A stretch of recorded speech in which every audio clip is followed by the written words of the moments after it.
છેડતી કરનાર રત્ન કલાકાર સંદીપ ગોટીની ધરપકડ. ઉત્તરાયણ પોલીસે પોક્સો એક્ટ હેઠળ ગુનો નોંધી જેલ ભેગો કર્યો.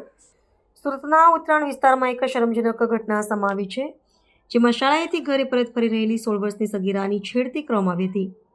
પ્રાપ્ત વિગત અનુસાર પીડિત વિદ્યાર્થીની પોતાની શાળાએથી અભ્યાસ પૂર્ણ કરી પગપાળા ઘરે જઈ રહી હતી, ત્યારે રસ્તામાં રત્ન કલાકાર તરીકે કામ કરતા સંદીપ ગોટી નામના શખ્સે તેની એકલતાનો લાભ ઉઠાવી અશ્લીલ હરકતો કરી હતી.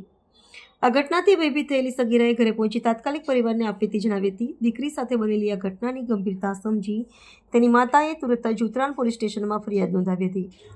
પોલીસે આ મામલે ત્વરિત કાર્યવાહી કરતા આરોપી સંદીપ ગોટી સામે પોક્સો એક્ટ હેઠળ છેડતીની વિવિધ કલમો હેઠળ ગુનો દાખલ કર્યો હતો. ઉત્તરાયણ પોલીસની ટીમોએ ટેકનિકલ સર્વેલન્સ અને સીસીટીવી ફૂટેજના આધારે તપાસ તેજ કરી હતી, જેના પરિણામે ગણતરીના કલાકોમાં જ નરાધમ આરોપીને ઝડપી પાડવામાં આવ્યો છે. હાલમાં પોલીસ આરોપીના ભૂતકાળના ગુનાહિત ઇતિહાસની તપાસ કરી રહી છે અને કાયદેસરની કડક કાર્યવાહી હાથ ધરી છે.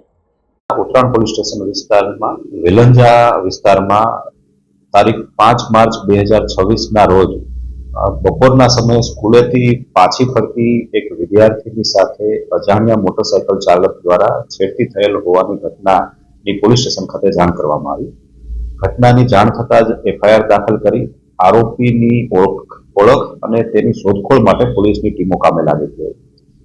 હ્યુમન ઇન્ટેલિજન્સ તેમજ ટેકનિકલ સર્વેલન્સના આધારે ટૂંક સમયમાં જ આરોપીની ઓળખ કરી લેવામાં આવેલી અને સમગ્ર ઘટના સંદીપ ગોટી નામનો 27 વર્ષીય ઈસમ આ બાબતમાં જોડાયેલ હોવાનું જાણવા મળેલું.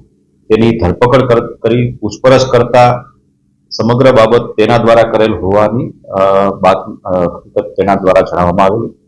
આ ઉપરાંત તેની પૂછપરછ દરમિયાન અગાઉ સિંગણપોર વિસ્તારમાં પણ આ જ પ્રકારની ઘટના તેના દ્વારા કરવામાં આવેલી અને તે અંગે પણ આરોપી વિરુદ્ધ ગુનો દાખલ કરવામાં આવેલો. હાલમાં આરોપી વિરુદ્ધ કાયદાકીય કાર્યવાહી ચાલુ છે અને તેની ધરપકડ કરી તેની આગળની પૂછપરછ કરી અને આગળની કાયદેસર કાર્યવાહી હાલમાં ચાલુ છે.